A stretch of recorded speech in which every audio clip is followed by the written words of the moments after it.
Between 1728 and 1740, a Catholic-run orphanage in Williamsburg quietly reported 17 disappearances from its registry.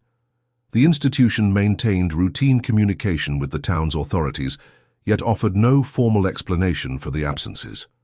Despite a series of irregular inspections, no major concerns were raised. Records show that each case was marked by vague clerical annotations, often attributing the child's exit to transfer, illness, or adoption, none of which were confirmed. No official investigation followed. What happened behind the stone walls of the property remains one of the least documented episodes in early colonial administration. The House of St. Jerome for the Protection of Youth was established in 1721, under the direction of colonial clergy, assigned to manage the welfare of abandoned and orphaned children. Its public function was charitable. Locals regarded it as both sanctuary and solution, housing those deemed a burden to civil resources. The staff included clergy, matron caretakers, and a rotating presence of novice trainees. The facility received occasional donations from wealthier families seeking social merit through almsgiving. On paper, it upheld discipline, structure, and religious instruction. It operated unchallenged for decades, with no external audit until the 1740s. The House of St. Jerome occupied a 3-acre parcel near the northern boundary of Williamsburg's civic perimeter. Its positioning allowed proximity to parish resources while remaining distinct from the town's mercantile zones. The building itself, a rectangular structure made from imported limestone, was surrounded by a low wall of unmortared fieldstone. Adjacent land was used for basic cultivation, primarily vegetables and medicinal herbs. A shed-like annex contained laundry operations and served as housing for livestock kept in limited numbers.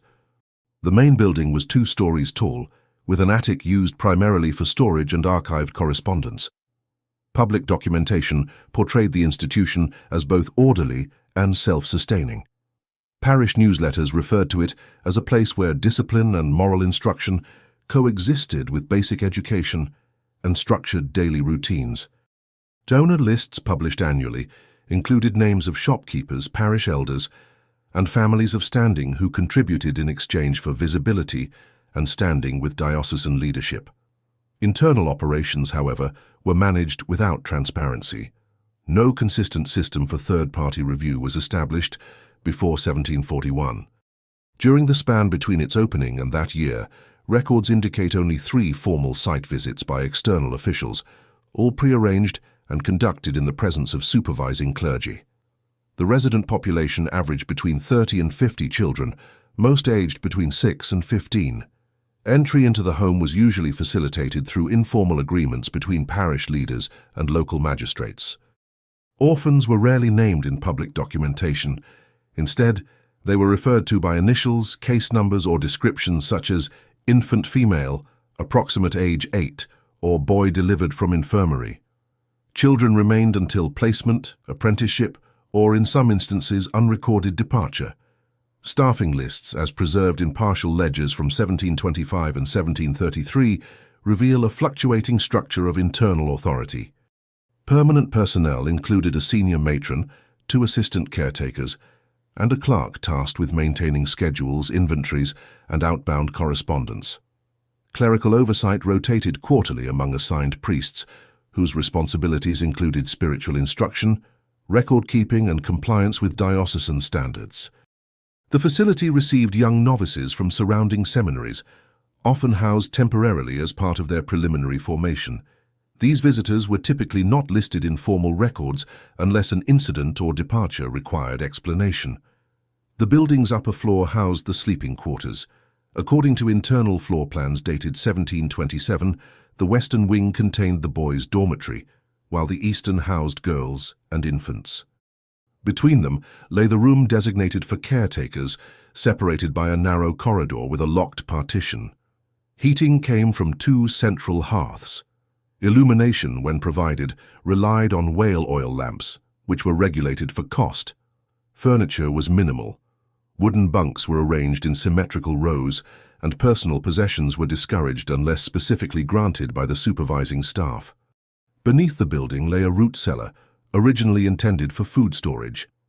In correspondence between staff members in 1729, this area is referenced as the lower room, with notes indicating its use for discipline and solitude. Its existence was not disclosed in any civic report until 1742. Access was controlled through a trapdoor in the pantry floor, secured by a locking mechanism and controlled solely by the matron and appointed clergy. Inventory notes from that period suggest its repurposing during cold seasons to house overflow bedding and to isolate those described as exhibiting improper conduct. In terms of curriculum, the orphanage offered rudimentary instruction. Lessons centered on scripture memorization, Latin phonetics, arithmetic with slates, and practical domestic tasks. Older residents received training in sewing, washing, and tool maintenance, depending on gender and aptitude. Apprenticeships were selectively granted through correspondence with local tradesmen, but no consistent placement log has survived. Clergy recorded departure dates in a registry kept within the sacristy's cabinet. That document was not referenced again until recovered during diocesan audits in the early 19th century. Financial support for the facility came primarily from three sources: annual parish allocations, occasional grants from Virginia's Colonial Council, and private donations. The latter often involved non-monetary contributions such as fabric, firewood, or livestock. In several cases, families with surplus land offered the institution use of agricultural space in exchange for seasonal labor. This arrangement allowed the orphanage to claim a self-sufficient profile while minimizing its reliance on town infrastructure. Correspondence between the institution and the diocesan office in Norfolk shows that from 1728 onward, several small-scale renovations were made to the building. Most notable was the addition of a gated exterior courtyard, added in 1730, reportedly to provide a safer play area for younger residents. Later communications, however, reference the space as underutilized and poorly maintained. Some letters also mention complaints from neighbors regarding noise, improper use of parish bells, and the sight of children being moved outdoors during storm conditions for unclear reasons. The most frequent written complaints concerned the absence of clear parental or guardian contact information for many of the children housed there. Several court officials in Williamsburg noted during property disputes that children assigned to the institution could not be reliably identified or traced. While baptismal entries were preserved for some, others lacked any sacramental documentation, raising concerns about their origin or legal status. No measures were taken to centralize this information until decades later, when standard registration procedures were introduced in other colonial holdings. A complicating factor in oversight was the facility's dual legal identity. While it operated under the auspices of the Catholic diocese, its land and building were owned in trust by a private religious board composed of three unnamed clerics. This created procedural ambiguity. When a disappearance was noticed, town authorities could not determine whether to address the parish, the trustees, or the regional bishop. This lack of structural clarity became increasingly problematic as inconsistencies in the records began to surface between 1732 and 1739. Early testimonials by former staff are rare, but a surviving journal entry from a novice assigned to the house in 1731 describes a rigid schedule, limited interaction between older and younger residents, and a culture of caution around certain members of the clergy. The entry, written in Latin, notes restrained tone in the hallways and a presence in the east corridor whose function is not discussed. No evidence has been found to confirm whether the writer completed his novitiate or remained in clerical service. In 1734, a visiting lay inspector from the regional parish council recorded his impressions during a brief walkthrough. His remarks, intended for diocesan eyes only, mention the facility's austerity and muted discipline, but make no formal objections. He does, however, remark on the absence of several children from the registry who had been named in previous lists, with no annotations to clarify their status. His notes include a short phrase written in the margin: "Inquiries met with procedural delay." Over time, these absences began to accumulate. By 1737, at least 12 names had been omitted from final rosters without formal transfers, death notations, or placements. Letters exchanged between the house and the bishop's office grew more sparse and increasingly vague. Phrases such as "child placed out under informal arrangement" or "removed from list per prior instruction" appear frequently. Attempts by local midwives and infirmary personnel to clarify the fates of former charges went unanswered or were redirected to clerical channels that no longer responded. No public notice was ever issued to acknowledge a crisis. Instead, the House of St. Jerome continued to publish annual summaries that praised the facility's commitment to care, improvement, and faith-based formation. One such document, preserved in the archives of a Norfolk seminary, refers to the year 1738 as a fruitful period of growth and moral excellence. That same year, 3 additional children were removed from the roster without accompanying transfer or burial records. During the final years before external oversight was introduced, the House of St. Jerome maintained a consistent outward image. Parish bulletins from 1739 continued to promote the institution as a place of refuge and spiritual formation. Several testimonials likely solicited for publication praised the staff's devotion and cited individual cases of apparent success, such as the apprenticeship of a boy to a blacksmith in Jamestown or the placement of a girl in service to a merchant's family near the York River. No confirming details were provided. These anecdotes functioned less as documentation and more as public reassurance. Within the institution, internal routines became more insular. Caretaker rotations were adjusted to limit the number of individuals with access to registry records. A system of dual entry logs was introduced in late 1738, separating daily activity notes from official rosters. The rationale, according to a surviving memorandum addressed to the senior matron, was to minimize confusion among novice staff and retain procedural clarity. This decision, while presented as administrative, coincided with a period during which references to specific children in daily entries declined sharply. Staff journals began using general descriptors such as "a group of 4" or "young ones assigned to reading," avoiding the mention of names or initials. The matron at the time, recorded in correspondence as Ms. G, had served since 1730. Her reports to the bishop's office, which survive in a partial archive retrieved from Norfolk, reflect a tone of controlled optimism. She often cited weather, seasonal harvests, or liturgical events as shaping the children's moods and conduct. In one letter dated February 1739, she writes, "The rains have made the courtyard unusable, and several among the older boys express restlessness. We have emphasized the value of silence and routine." No specific incidents are described. Throughout these letters, departures are referenced without detail, frequently using phrases such as "the child has been placed suitably" or "all matters concerning the subject are concluded." One peculiar detail that appears repeatedly in these letters is the mention of increased nocturnal restlessness among younger residents. Ms. G notes changes in sleep patterns and expressions of confusion among the children, particularly during the spring months. In an April entry, she writes, "Several have risen after dark without reason. They speak softly to one another, and some appear unaware of their movement. This is not linked to any medical concern or external event. There is no record that the clergy responded directly to these observations." In May of the same year, a clerical replacement occurred.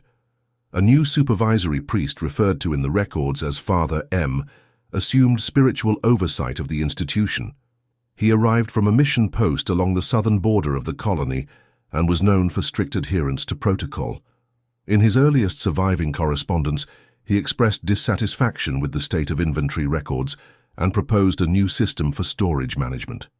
His letters make minimal reference to the children and focus instead on supply regulation, correspondence backlog, and theological compliance. However, in a marginal note on one of his forms, he underlined a single phrase, "absence unrecorded."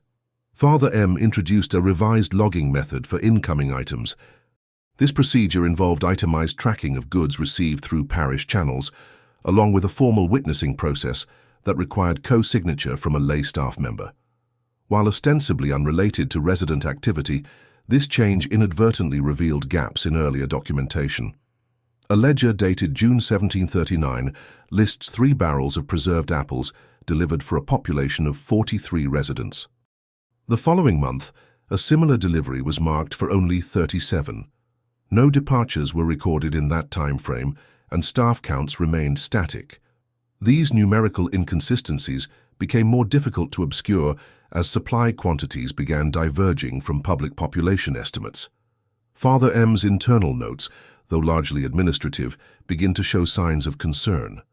A personal entry dated August 2, 1739, mentions misalignment between resident number and allocated food measure, and requests clarification from the matron. No response to this request is documented. Instead, a week later, an amendment appears in the food log stating, "Adjustment made in accordance with updated count." No update was entered in the master roster. By early autumn, correspondence between the house and external clerical offices had declined. Only one letter from the institution is recorded in the diocesan index between September and December of that year. This letter, unsigned and attributed to an anonymous caretaker, simply states, "We are steady. There are no events of note. Rain has returned." The handwriting is inconsistent with known entries from any previous staff member and contains several misspellings, including of the institution's own name. Meanwhile, the surrounding community began to express unease. In early November, the parish council in Williamsburg received 3 informal inquiries from local citizens regarding children believed to be housed at the institution but no longer seen during public processions or feast day. Events. One woman, listed as a textile vendor, noted that her linen donation had gone unclaimed for 2 consecutive seasons. Another resident, a retired soldier, reported that his neighbor's nephew, previously assigned to the orphanage after the death of both parents, had not been referenced in any recent town records. These concerns were logged but not formally investigated. The final documented administrative event of 1739 was the dismissal of one assistant caretaker. Her name appears in the resignation ledger with a note, "Departure voluntary, effective immediately, cause unstated." No replacement was appointed. Following her exit, a revised duty roster was issued in which several responsibilities were consolidated under fewer names. This included overnight supervision, which was assigned entirely to Father M. For the remainder of the year, this shift marked the end of multi-person oversight during non-daylight hours. A final anomaly in this sequence occurred in December. A parcel delivered to the institution was returned unopened, with the courier noting that delivery was refused, occupant claimed no need. The package had been sent from the diocesan office and contained liturgical materials intended for Epiphany observance. A note included with the return stated, "Inventory sufficient, no requirement for replacement." This statement contradicted an earlier request made in October by Father M, who had specified the need for updated vestments and altar candles. No further correspondence from the House of St. Jerome appears in the diocesan archives for the following 6 months. The shift in perception surrounding the House of St. Jerome was not immediate. The institution had long benefited from its distance, both physical and bureaucratic, from Williamsburg's commercial center. Seasonal markets, town meetings, and court proceedings rarely intersected with the property or its staff. Yet as questions circulated without formal replies, silence itself began to attract scrutiny. By early 1740, the absence of public updates, coupled with inconsistencies in town registries, prompted several civil figures to begin informal record comparisons. The first of these was conducted by a court-appointed notary named Elias Norcom. Tasked originally with reconciling inventory accounts for the local infirmary, Norcom expanded his review to include adjacent institutions reliant on parish funding.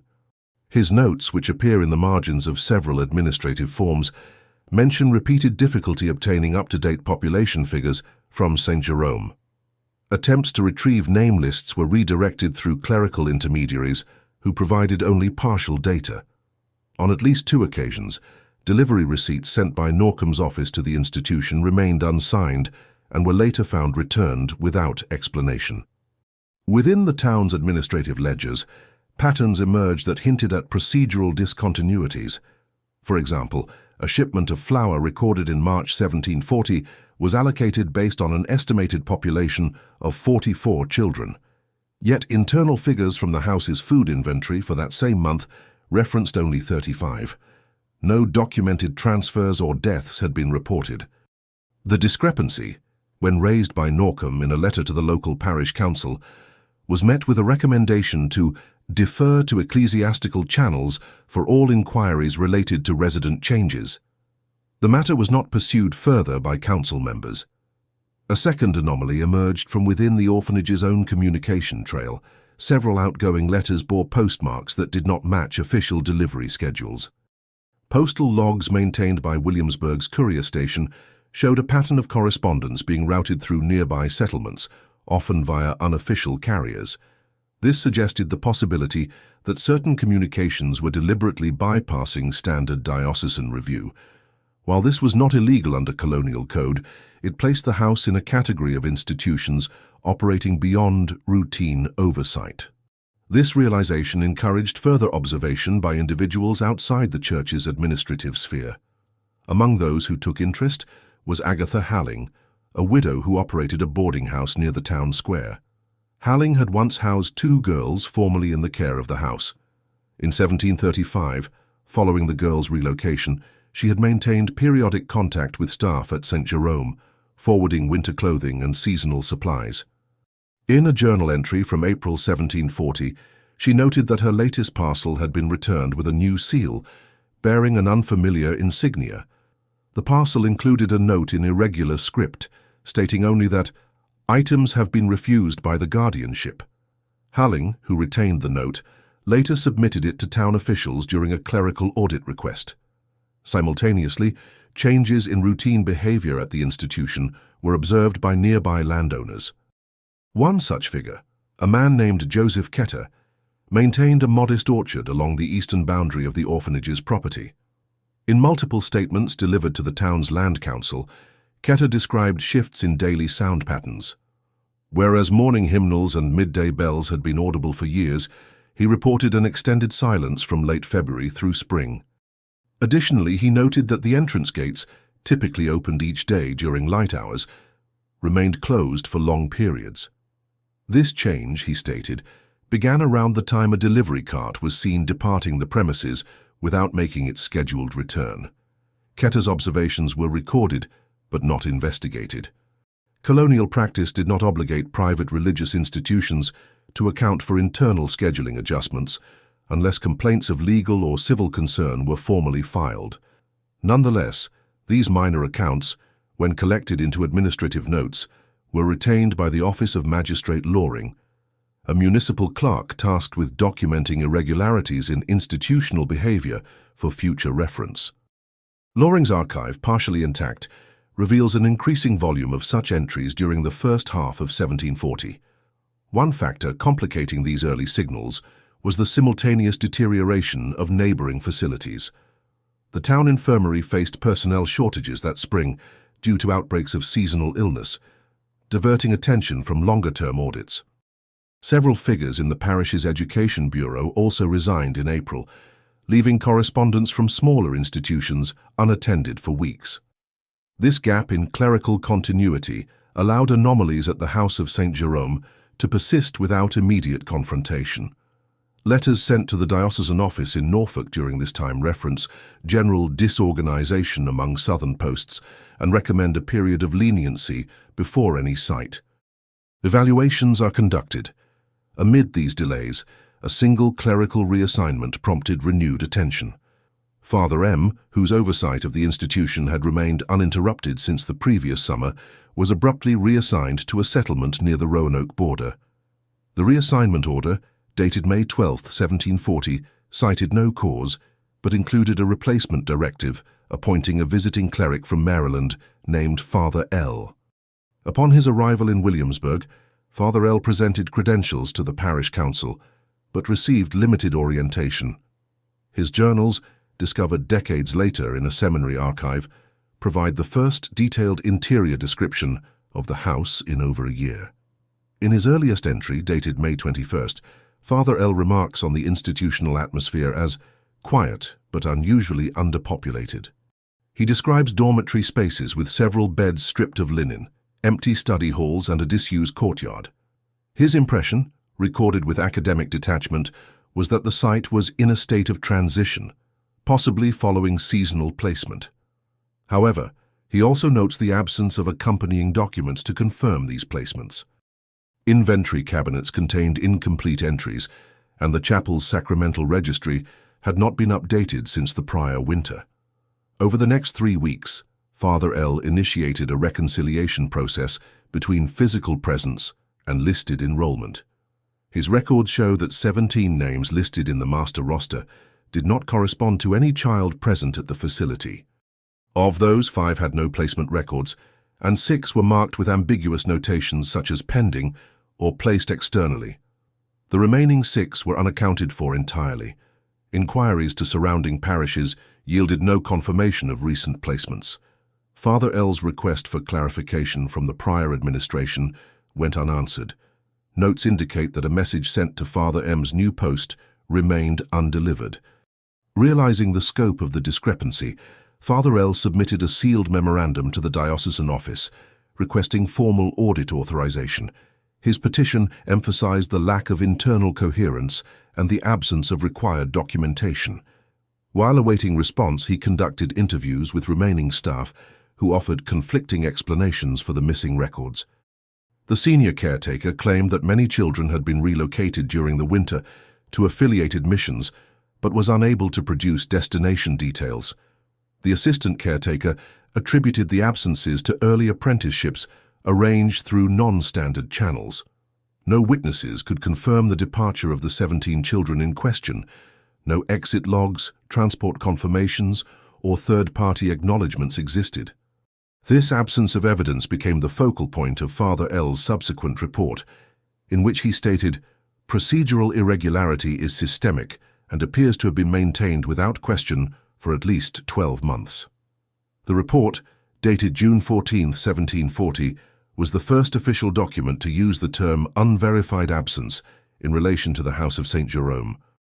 On the morning of June 22, 1740, a 3-person delegation from the Norfolk Diocesan Office arrived unannounced at the House of St. Jerome. The visit had not been scheduled with local parish representatives, and no preparatory correspondence was issued beforehand. The delegation included 1 senior canon, a notarial scribe, and a clerk specializing in institutional compliance. Their purpose, defined in sealed orders, was to conduct a full reconciliation of all internal records, staffing assignments, and documented departures. It was the first unplanned inspection in the institution's history. Father L, though recently installed, complied with the delegation's request for unrestricted access. According to the scribe's log, the first area reviewed was the sacristy cabinet, which contained liturgical registers and internal correspondence. Several entries from prior years were intact, but all post-dating March 1739 appeared to be either missing or marked with incomplete annotations. No entries were found confirming any transfers, placements, or apprenticeships for the 17 children whose names had been flagged as unverified. The delegation then proceeded to the dormitory areas. The western wing, designated for boys, showed clear signs of underuse. 12 bed frames had been stripped of bedding and stacked in a corner, while others were partially disassembled. The eastern wing had been consolidated, with younger and older girls placed in a single chamber. When questioned about the dormitory changes, the assistant caretaker explained that adjustments were made for space efficiency. No formal directive authorizing these changes could be found in the administrative file. In the cellar area, labeled in architectural sketches as storage annex, the delegation encountered restricted access. The trapdoor had been relocked since Father L.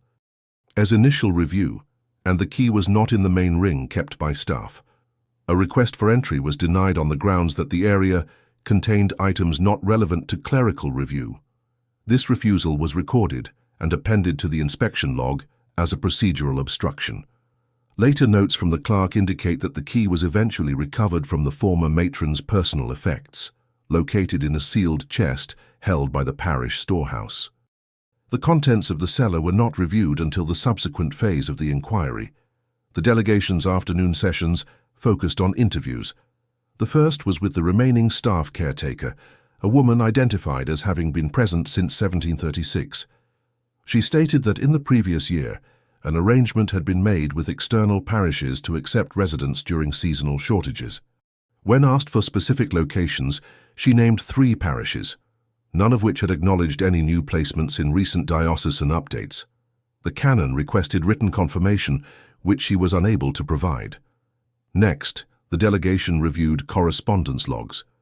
Outgoing letters from the house between October 1739 and May 1740 were sparse and appeared inconsistent in tone and formatting.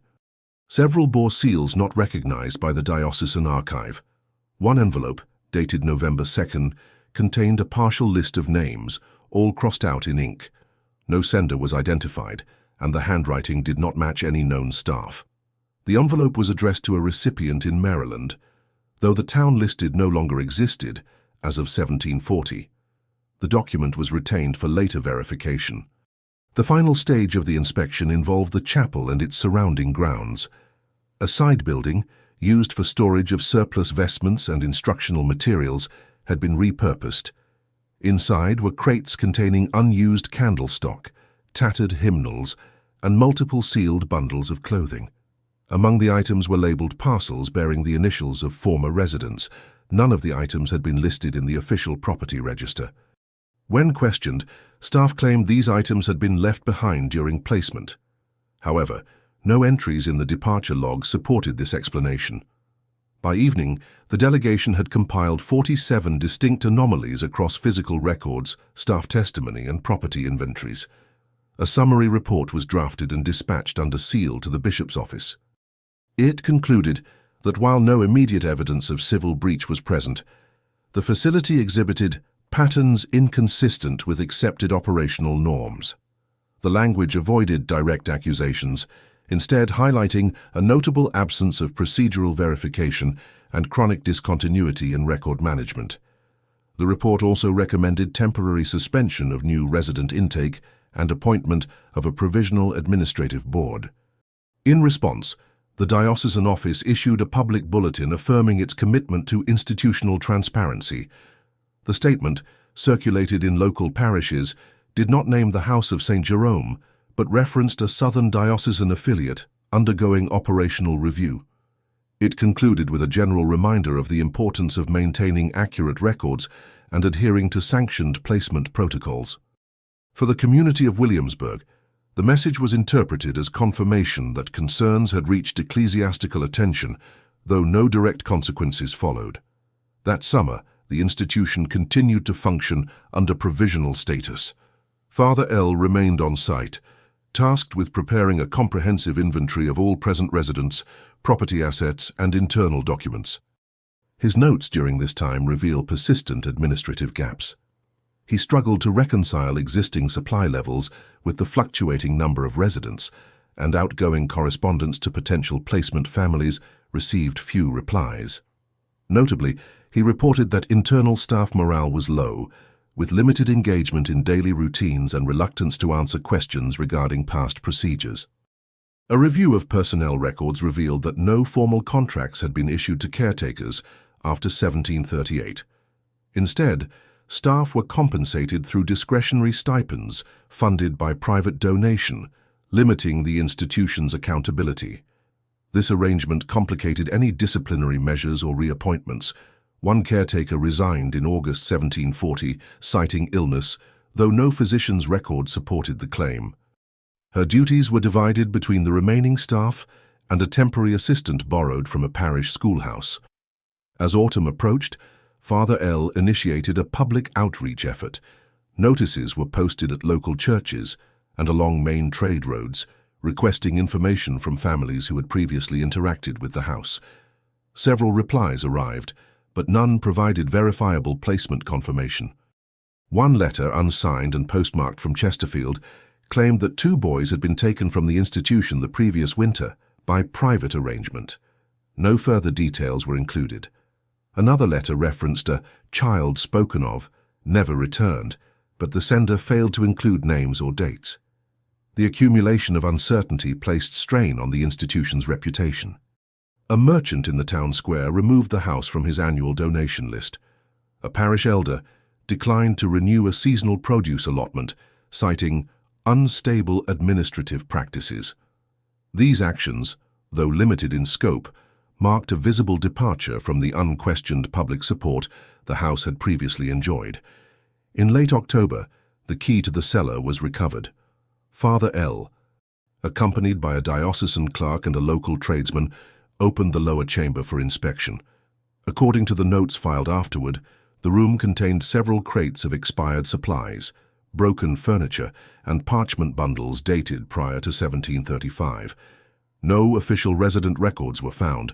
A narrow alcove in the back wall, sealed with waxed linen, contained fragments of instructional materials and torn hymn pages. These items were transferred to the parish archive for evaluation. No further discoveries were made. On November 3rd, a final inventory was submitted. The report listed a resident count of 27, with 9 children assigned to external apprenticeship or foster arrangements verified through independent parish confirmation. The status of 17 entries remained unconfirmed. The diocesan response, delivered 2 weeks later, included formal closure of all open placement claims. No further investigation was authorized. By the spring of 1741, the House of St. Jerome resumed operations under nominal diocesan observation. Although the previous audit had highlighted procedural irregularities, no specific wrongdoing was cited, and no staff members were formally censured. The revised administration was permitted to continue under provisional oversight.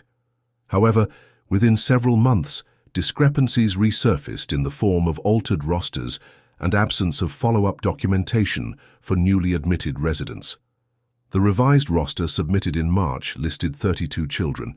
Within 6 weeks, a revised version showed only 29. A single notation marked the change: removal under exceptional condition.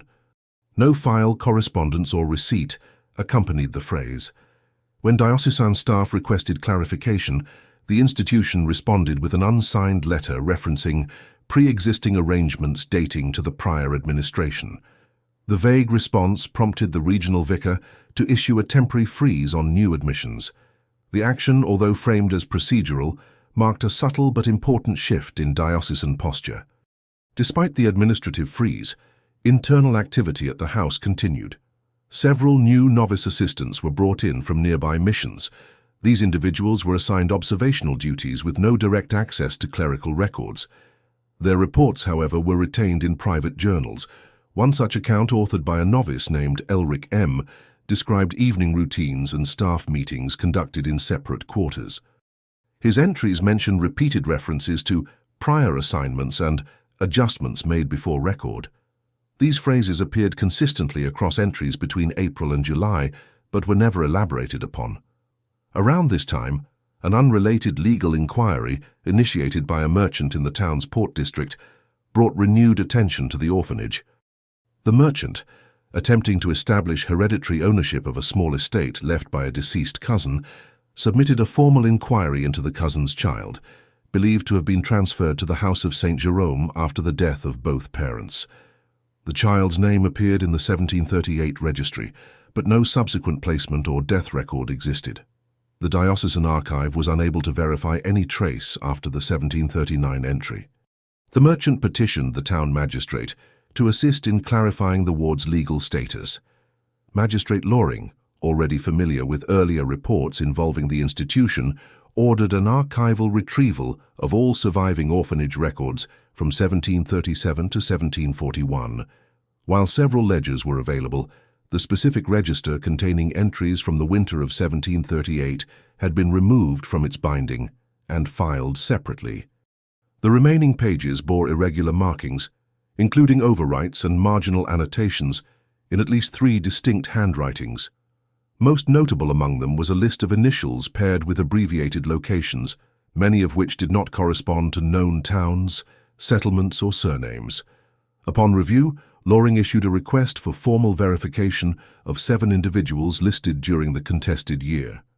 The diocesan office responded with a summary of incomplete transition data, stating that several placements had occurred through channels no longer traceable.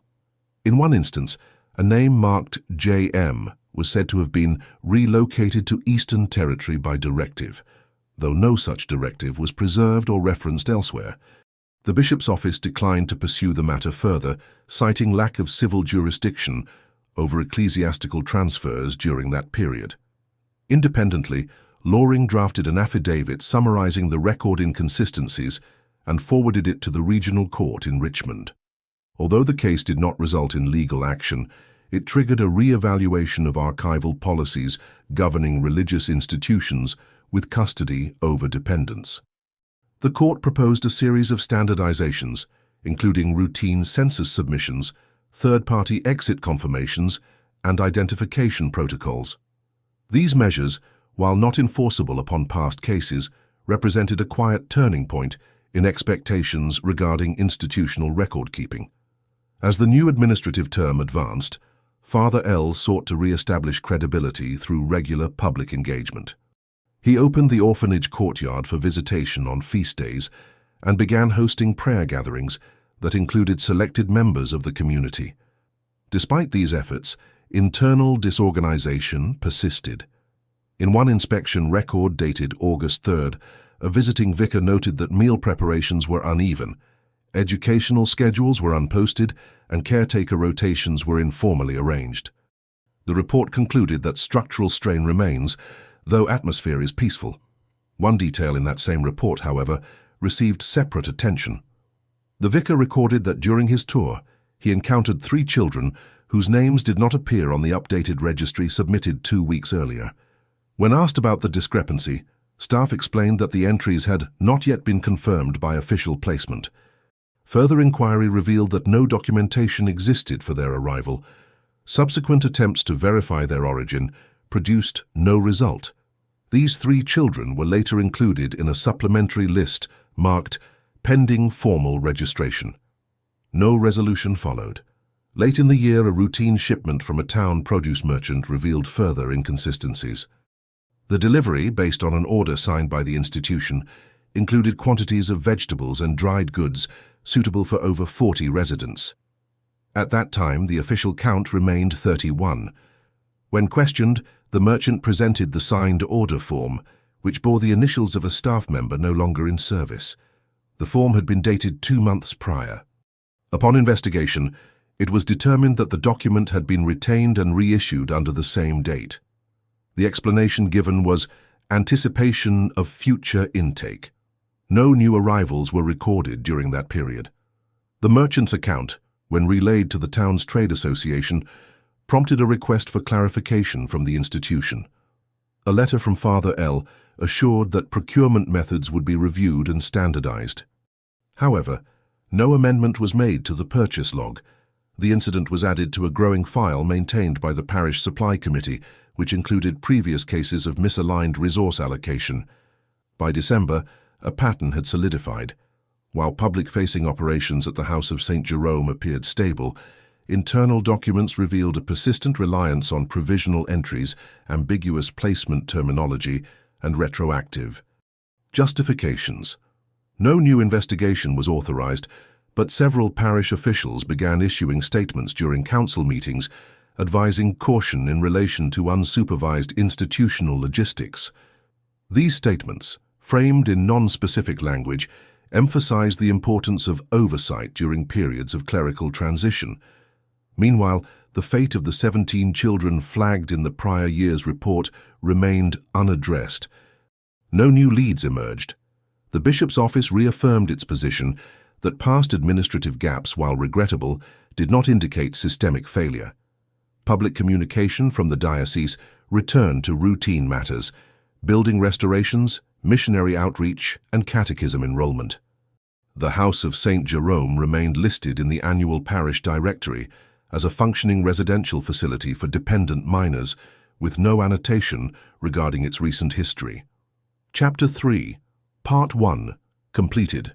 In early 1742, diocesan officials authorized a transition in oversight for the House of St. Jerome. Father L., after more than a year of provisional management, was reassigned to an inland mission school. His replacement, a cleric named Brother Renault, arrived with a background in logistics and property administration, rather than pastoral work. This shift indicated a further pivot in diocesan priorities, moving from spiritual stewardship towards structural normalization. Upon arrival, Brother Renault instituted immediate procedural modifications. Staff were required to submit weekly inventories, attendance was logged using fixed rosters, and correspondence was routed exclusively through a newly established clerical desk within the main office. The most immediate impact of these measures was the discovery of additional discrepancies within the orphanage's provisioning records. Food and linen allotments submitted for diocesan reimbursement listed item quantities inconsistent with the official population count.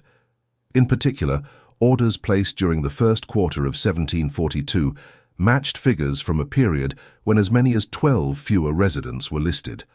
When asked to explain the disparity, the staff member responsible for procurement suggested the surplus was intended to prepare for incoming transfers. Yet no arrival logs, travel confirmations or expected intake notices had been received. This incident led Brother Renault to initiate a controlled assessment of inventory distribution. The review focused not only on physical stock, but also on the movement of goods across departments. A team of 2 junior clerks examined account ledgers for the previous 18 months. Within a week, they uncovered multiple entries for storage requisitions, marked with internal initials but lacking co-signature. In a sealed letter addressed to the Diocesan Logistics Office, Brother Renault stated that while no evidence suggested unauthorized removal of property, the pattern of documentation raised concerns about internal coherence and accountability. Further analysis of internal logs revealed that several names had been re-entered into the active roster months after being marked as transferred or removed. In one case, a boy listed as AC appeared in a March attendance roll, despite having last been recorded in late 1740 with an unverified departure. The initials appeared again in a chore assignment list, yet no physical confirmation of the child's presence could be produced. Staff were unable to explain the duplication. When questioned, they suggested the entry might represent a new resident with coincident initials. No intake form supported the claim. As part of a broader review, Brother Renault conducted individual interviews with each member of the resident population. Children were asked to identify their placement history, year of arrival, and prior caretakers. The results were recorded, but showed gaps in memory or conflicting accounts in several cases. 3 children could not provide any recollection of their placement origin. One claimed to have arrived by cart during cold season, while another stated that they had been moved from another house without specifying which. The responses were delivered without distress, but failed to correspond with institutional entries. Following these findings, a report was filed with the Diocesan Administrative Council, requesting access to past communication logs and parcel records. Several months of archived letters were recovered, but numerous pages had been redacted or replaced. A note included with the delivery stated that the original clerk responsible for the archives had died in late 1741 and that the filing system had been temporarily suspended. Brother Renault replied with a request for unedited copies, which were not produced. Meanwhile, local awareness of the institution's irregularities remained limited. Only a few members of the Williamsburg Town Council had access to the internal summaries, and no public notices were issued. However, isolated concerns continued to surface. A schoolmaster in a neighboring parish contacted the council regarding a boy sent from the house in 1740, who had failed to adapt to assigned curriculum. According to the letter, the child had no foundational instruction and could not identify his prior caretakers. The schoolmaster requested clarification about the child's background and whether he had come from another placement first. No reply was recorded. In June, a minor event drew renewed attention. A carpenter conducting repairs on the western wall of the institution reported the discovery of sealed parchment sheets stuffed between boards near the second-floor dormitory. The sheets contained copied passages from catechism texts alongside disjointed lists of names and dates. Most of the names matched those previously listed in incomplete placement logs. The dates, however, did not correspond to any known transfer schedules. The documents were dry, preserved by their placement, and bore no signatures. The carpenter delivered them to a junior clerk, who filed them under miscellaneous instructional fragments. Brother Renault later noted the find in a footnote to his quarterly report, labeling it of potential archival interest. While this event did not prompt formal inquiry, it coincided with an unexpected visit by a former clerk who had served during the period of Father M's administration. The former staff member, traveling through Williamsburg en route to a northern post, visited the institution and was received briefly by Brother Renault. During the meeting, he stated that several documents removed during his term had been intended for permanent storage in the regional seminary archive, but were never delivered. When pressed for further details, he declined to elaborate. His visit was logged but not followed up with correspondence. By late summer, the internal structure of the house remained tenuous. Despite improvements in procedural clarity, the lingering absence of definitive records for past residents continued to affect institutional standing. Donations from parish affiliates declined, and seasonal support from civic donors was not renewed. The property was maintained and residents continued to receive instruction and supervision, but engagement from the broader community diminished. For the first time since its founding, the institution was excluded from the annual list of recommended charitable recipients circulated by the Norfolk Diocesan Office. In September, the Bishop's Office issued a formal directive instructing Brother Renault to consolidate resident files into a single verified registry. The directive emphasized the need to establish a comprehensive record of current and prior occupants, including verified placements and pending transfers. This task proved complex. Numerous children lacked accompanying intake documents. Several files were found to contain placeholder sheets or copied entries without corroborating notes. Of the names submitted in the final roster, 9 were annotated with the term origin unverified. When presented with the finished document, the Diocesan Review Board accepted the registry under condition that all future placements must receive independent verification prior to listing. The House of St. Jerome remained open. It continued to receive a limited number of dependents, primarily from adjacent parishes and institutions undergoing repair. However, the property was no longer used for formal apprenticeships, and all external placements required diocesan approval. The staff was reduced to a core team of 3 caretakers and 1 administrative clerk. Brother Renault remained in charge, though correspondence from late 1742 indicates his growing frustration with persistent gaps in procedural clarity. In a letter to the diocesan secretary, he wrote, "I can maintain present order, but the past is opaque and the ledgers cannot be reconciled." No further reports were issued regarding the 17 names removed from records between 1738 and 1740. Their status remained listed as incomplete transfer or unresolved exit. The term became a standard phrase in diocesan documentation for any dependent whose final disposition could not be confirmed but whose absence had not triggered civil action. In the House of St. Jerome's files, it appeared for the last time in a memorandum dated December 19, 1742. By the spring of 1743, institutional interest in the House of St. Jerome had diminished. With oversight mechanisms technically in place and population levels reduced to manageable size, diocesan authorities reclassified the facility as a limited-capacity dependency ward. This designation removed it from the cycle of quarterly audits and instead placed it under biannual clerical review, conducted through mailed reports and limited visits.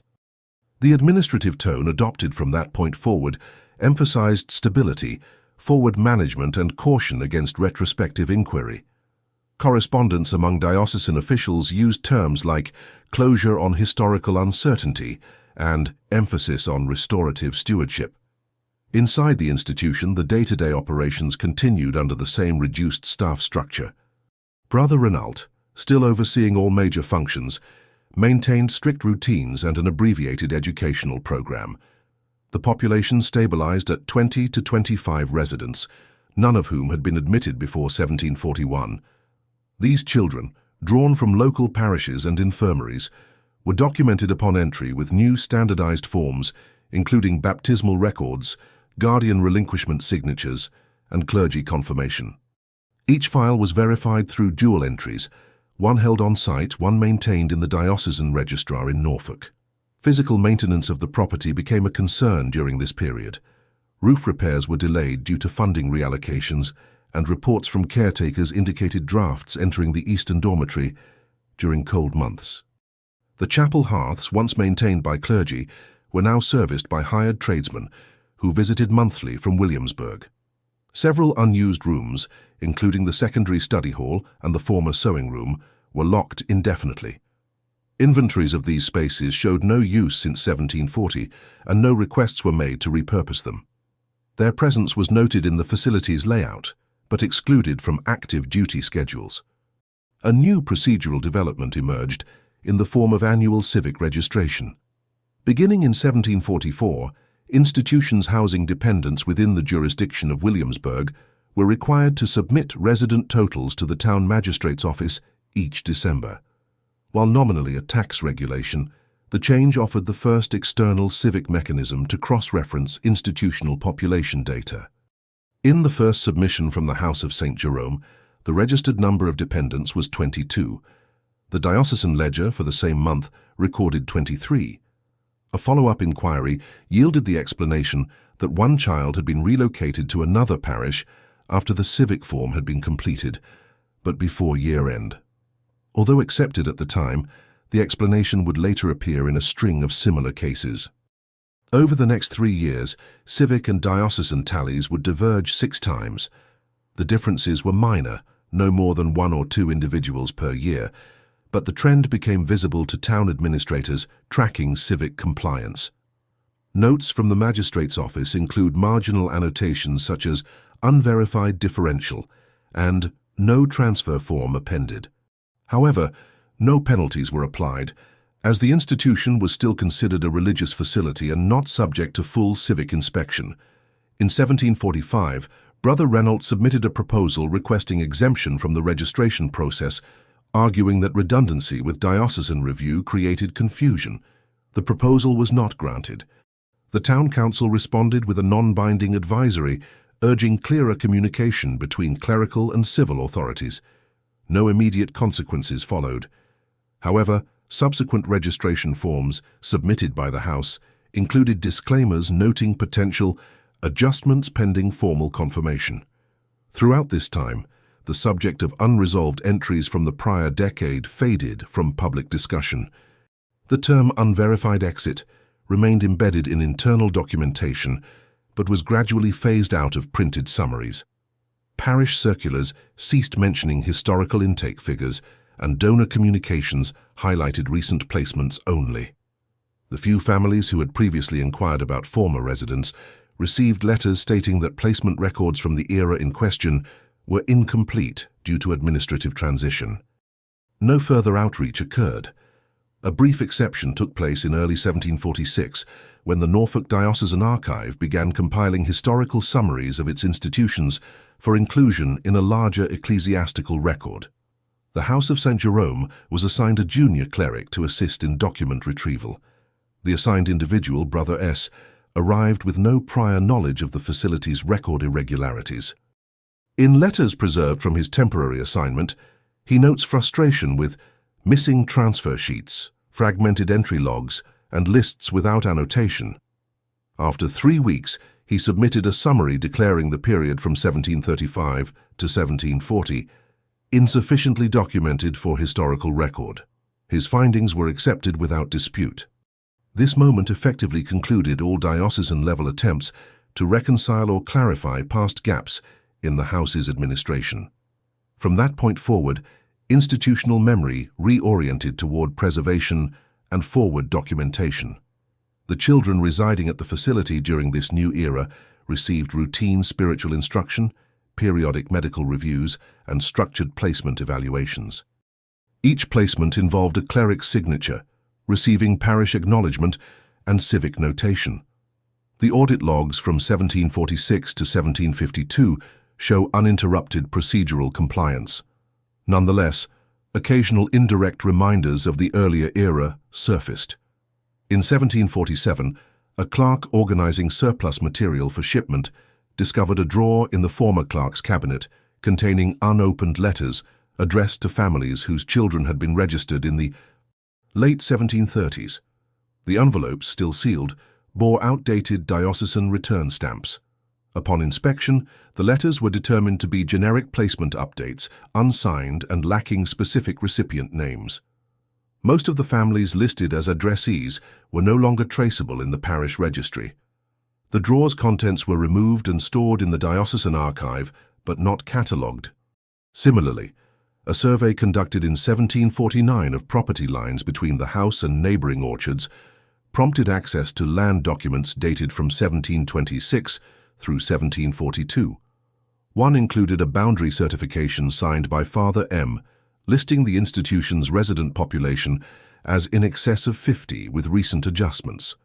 The figure was inconsistent with later audits and prompted a review by the survey team.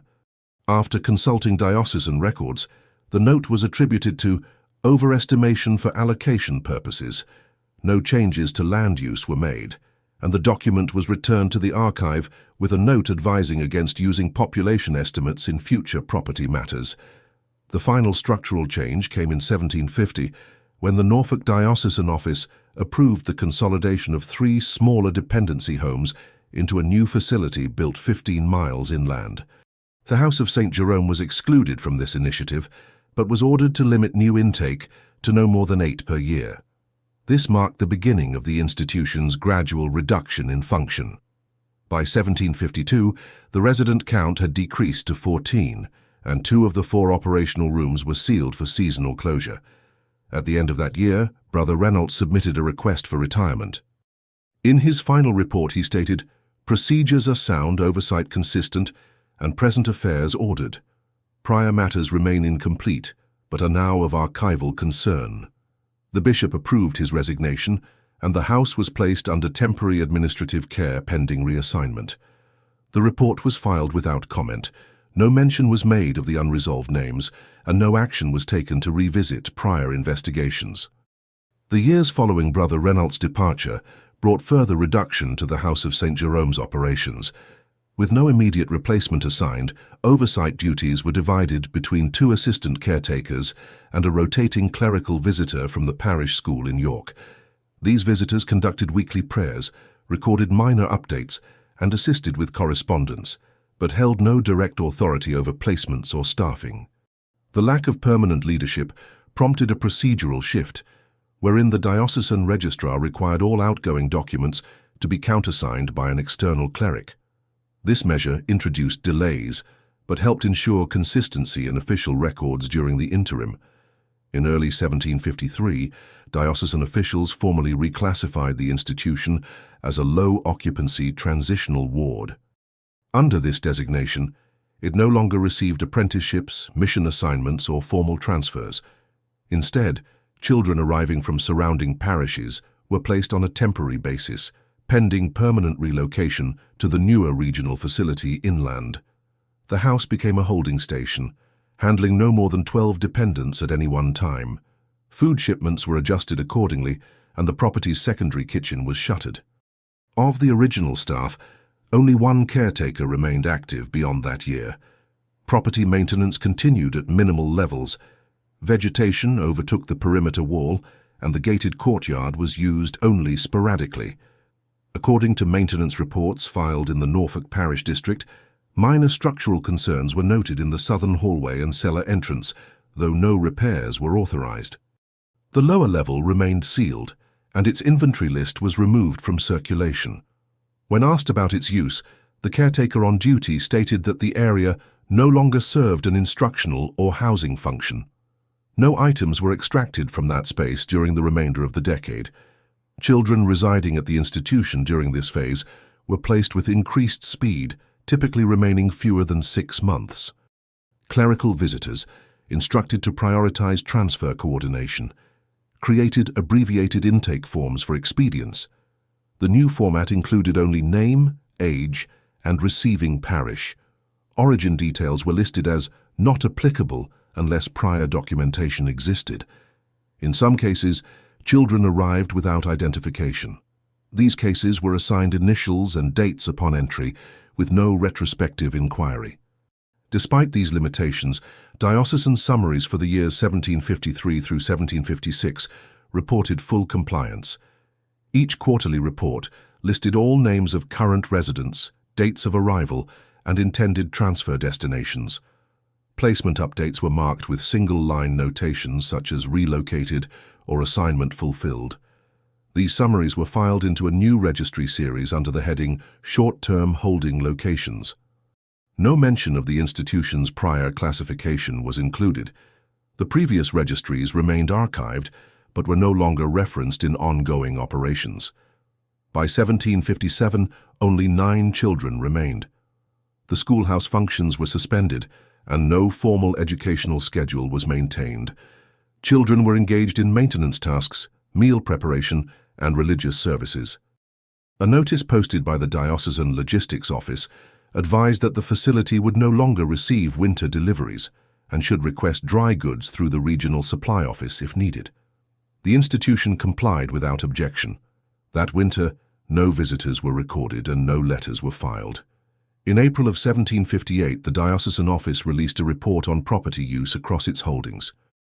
The House of St. Jerome was listed under inactive residential structures.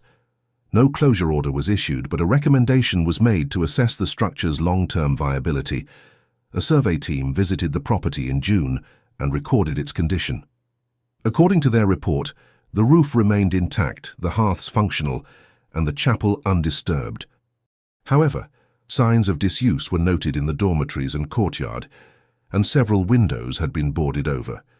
The report concluded that while the building could be used in emergency situations, it no longer met the operational standards of an active diocesan institution. The final dependent recorded at the house was transferred in August of 1759. His intake sheet lists him only as B.J., estimated age 11. The departure entry is marked received at Northern Ward September 6th. Following this transfer, no new residents were accepted. A caretaker remained on site for another 4 months to maintain the structure and oversee item removal. The final recorded shipment of institutional property occurred in December and consisted of writing slates, bedding, and unused liturgical items. The shipment log includes the annotation, "Archive confirmed." No additional materials were recovered from the cellar or locked rooms.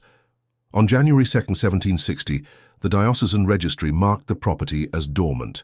A memorandum was issued stating that while no formal deconsecration had occurred, no clerical staff would be assigned until further notice. The chapel bell was removed and relocated to the Inland Mission School. The registry note concludes, "The House of St. Jerome has fulfilled its service." Current documentation to be preserved. No retrospective review authorized. The building itself remained intact through the remainder of the century. Maps from the 1780s still list the property as St. Jerome Holding Site. Local residents referred to it as the Limestone Place, though no children were known to reside there after 1760. By the early 1800s, the structure had fallen into disuse. A minor fire in 1817 destroyed the outer storage shed, but the main building was untouched. When the property was finally sold in 1831, its sale documents contained no mention of its original function. The buyer, a private family from New Kent, registered the land as a farmstead and removed all ecclesiastical references from public records. No formal commemoration of the house's history was undertaken. The diocesan records pertaining to its operation remained sealed until 1875, when a transfer of archives to a central repository prompted a partial index review. During that review, a clerk tasked with cataloguing inactive institutions noted a series of unfiled correspondences marked provisional in the 1739 bundle. These included transfer inquiries and summary placements for unnamed minors. The clerk appended a notation, "Records incomplete, case files unverified." The documents were stored in a neutral classification folder and marked as non-circulating. To this day, no resolution has been recorded for the 17 unverified absences that occurred between 1734 and 1740. While modern summaries refer to the institution's compliance after 1742, no investigation revisited the original files. Placement codes for those entries remain marked uncertain. In diocesan language, this term signifies lack of conclusion without implication of misconduct. The classification was reaffirmed during an audit in 1892. The audit listed no recommendation for further action. The summary line for the House of St. Jerome reads, "Function complete, archive retained." If this story impacted you, if you stayed until the end, it's because you feel these hidden truths also need to be exposed. So leave in the comments the city you're watching from. This way we can see how far these stories are reaching. And subscribe to the channel. There are many other cases the world tried to forget, but we insist on remembering. This story was taken from documents that were found. All names have been edited to protect the source.